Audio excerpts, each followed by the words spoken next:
আপনি আপনি আমাকে থাপ্পড় দিলেন কেন? আপনার নাম কি সুইটি? হ্যাঁ, আমার নাম সুইটি।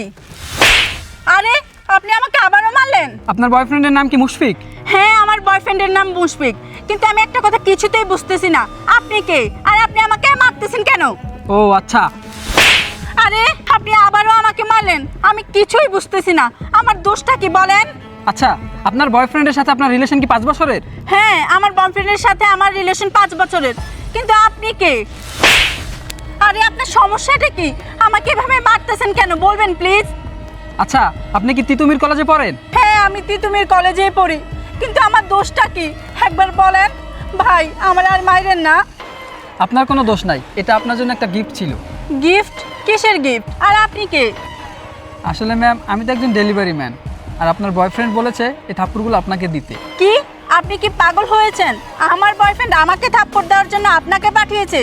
আপনি কি জানেন আমার বয়ফ্রেন্ড আমাকে কতটা ভালোবাসে? জি ম্যাম, আমি সত্যি বলছি, আমি একজন ডেলিভারি ম্যান, আর আপনার বয়ফ্রেন্ডই আমাকে পাঠিয়েছে আপনাকে এই থাপ্পড়গুলো গিফট দেওয়ার জন্য। আসছো তুমি? হ্যাঁ ভাইজান, আসছি। সত্যি তোমাকে তো ডেলিভারি ম্যানের মতোই লাগতেছে, আর ব্যাগটাও তো ভালোই বানাইছে। শুনো, আমার কাজটা হলো তুমি করে দিবা। হ্যাঁ, আমার গার্লফ্রেন্ডকে গিয়ে তুমি থাপ্পড় দিবা। কিন্তু ভাই কেন? আরে কেন মানে, শুনো, সেটা হচ্ছে পরের হিসাব। তুমি থাপ্পড় দিবা না, যাক তোমাকে বলেই দেই।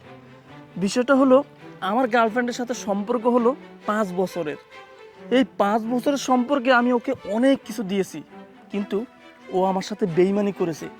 ও আমাকে রেখে অন্য একটা ছেলের সাথে সম্পর্ক করছে। কিন্তু ভাই, আমি তাকে চিনবো কিভাবে? আরে চিনবা কি করে, সেই ব্যবস্থা করে দিচ্ছি। এই যে দেখো, এই যে এই মেয়েটা, শুনো, তুমি এই মেয়েটার কাছে যাবা, যাওয়ার পর তার নাম জিজ্ঞেস করবা। নাম জিজ্ঞেস করে তুমি থাপ্পড় দিবা। মানে ও কারণ জানতে চাইলেও কোনো কারণ বলবা না। নাম, ঠিকানা, ওর বাবার নাম সব কিছু আমি তোমাকে টেক্সট করে দিচ্ছি।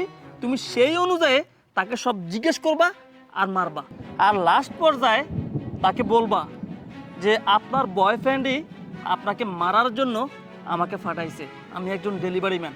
ঠিক আছে ভাই? আচ্ছা ভাই, ঠিক আছে, আপনি যেভাবে বলেছেন এইভাবেই হবে। আচ্ছা ঠিক আছে, তাহলে তুমি যাও। আমি ম্যাম, এবার বুঝতে পেরেছেন? হ্যাঁ, বুঝতে পেরেছি। শুনেন ভাই, আপনি যে আমাকে মারছেন, দয়া করে এই কথাটা কাউকে বলেন না।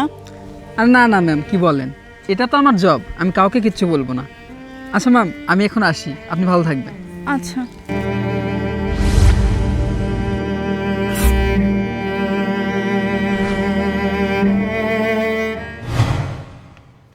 এই, তুমি কাজটা কি করলা? কেন, কি হয়েছে? তুমি নাকি ডেলিভারি ম্যানকে বলেছো আমাকে থাপ্পড় দিতে। জানো ওই ডেলিভারি ম্যান আমাকে কতগুলো থাপ্পড় দিয়েছে? উচিত কাজ করেছে। উচিত কারণ কাজ করেছে মানে? হ্যাঁ, উচিত কাজ করেছে। আমি নিজেই তাকে ফাটাইছি। এই তুই বলতো, তোর সাথে আমার কত দিনের সম্পর্ক? কত দিনের সম্পর্ক? 5 বছরে। 5 বছরের সম্পর্ক। তুই কি করে পারলি আমাকে রেখে অন্য একটা ছেলের সাথে সম্পর্ক করতে?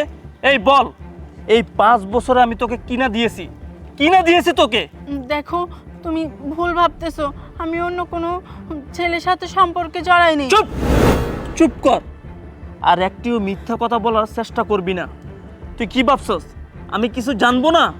তোর সব কিছু আমি জানি। তুই আমাকে রেখে অন্য ছেলের সাথে সম্পর্ক করছস। আজকে দেখ, 5 বছর তোর সাথে আমার সম্পর্ক, ভুল করেও একটা মেয়ের দিকে তাকাইনি তোকে ভালোবাসছি বলে। আর তুই কিনা আমাকে রেখে অন্য ছেলের সাথে সম্পর্ক করিস। আরে আমার বাসার সমস্ত মানুষ সবাই জানে আমি তোকে বিয়ে করব, আমি তোকে পছন্দ করি। আর তুই কিনা আমার সাথে বেইমানি করলি। যা, তোর সাথে আজ থেকে আমার কোনো সম্পর্ক নেই। কারণ যে মেয়ে 2 নৌকায় পা রাখতে পারে, সেই মেয়ের সাথে আমার কোনো সম্পর্ক থাকতে পারে না। তুই আমার এখান থেকে চলে যা। শোনো, আমি সত্যি তোমাকে ভালোবাসি, আমি অন্য কারোর ভালোবাসস? এটাকে ভালোবাসা বলে? আমাকে ভালোবাসিস, তাহলে ওই ছেলেটাকে কি করিস? হ্যাঁ, ওটা কি নাটক? কোনটা নাটক ভাববো, আমারটা নাকি ওই ছেলেটার সাথে যা করছস সেটা? যা, চলে যা বলছি।